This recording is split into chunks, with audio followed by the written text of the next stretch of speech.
Haunted Backstage Dressing Room. It was the year 2018. I was working as a crew member on an international music tour, responsible for managing the lights and sound system. Every concert was filled with glamour, noise, and dazzling energy, but backstage was the complete opposite. Dark corridors, eerie silence, and old dressing rooms where only staff ever passed through. Outsiders were never allowed there. The concert was booked in a 70-year-old stadium on the outskirts of a city. Local people whispered that before it became a stadium, the building had been a theater, where a dancer had taken her own life in the dressing room. Ever since, rumors said her spirit still lingered there. The stadium's location was far from the city, wrapped in a strange stillness, an oppressive emptiness that felt unnatural. Day 1. During rehearsals, everything went smoothly. But at night, while I was alone backstage doing a sound check, I heard the faint sound of a piano playing from inside one of the dressing rooms. I assumed some musician was practicing late, but when I knocked, there was no answer. The lock was supposed to be in my custody only. Using my key, I slowly opened the door. The room was ice cold, my breath visible in the air. The piano was silent. But then, I saw a chair slowly sliding backward on its own, as if someone invisible had just risen from it. On the large dusty mirror, faint writing appeared as if traced by a finger. Leave. At first, I thought some staff member was pulling a prank. But how could that be? I had unlocked the door myself. Shaken, I slammed the door shut and hurried out, my skin crawling as if unseen eyes followed me. Day 2. The next night, a junior staff member was preparing a private dressing room for the singer.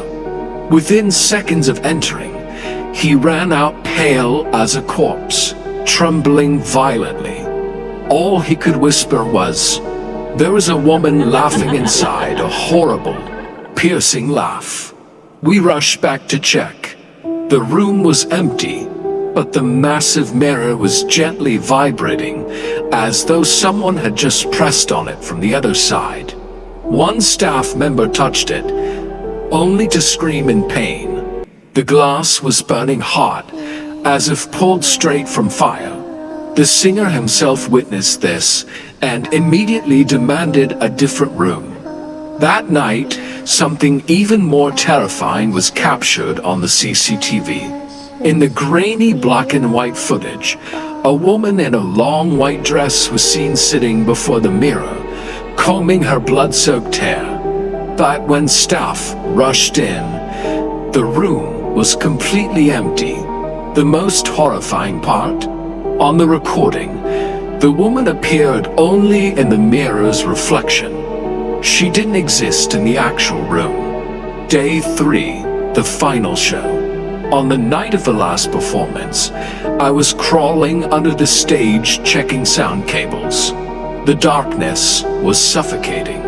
Suddenly, I heard footsteps behind me, slow, deliberate, echoing too close. Then, I felt a cold breath on my shoulder. I spun around, shining my torch. No one was there.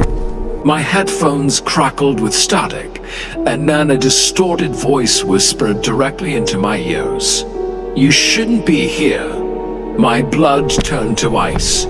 I bolted up onto the stage.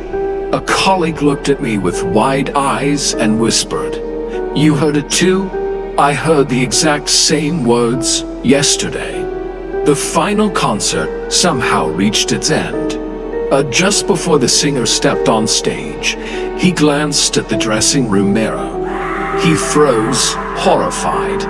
In the reflection stood a woman beside him, dressed in white, her hair matted and dripping with blood, her eyes hollow with black rings sinking deep into her skull. Her face was so grotesque, so twisted, that the singer let out a scream and collapsed unconscious on the floor. From that night onward, he refused to ever perform in that stadium again. Several staff members quit their jobs altogether, unwilling to set foot in that cursed place. Even today, those who walk past the old dressing rooms swear they can hear it, the distant sound of a woman's laughter, echoing through the empty halls.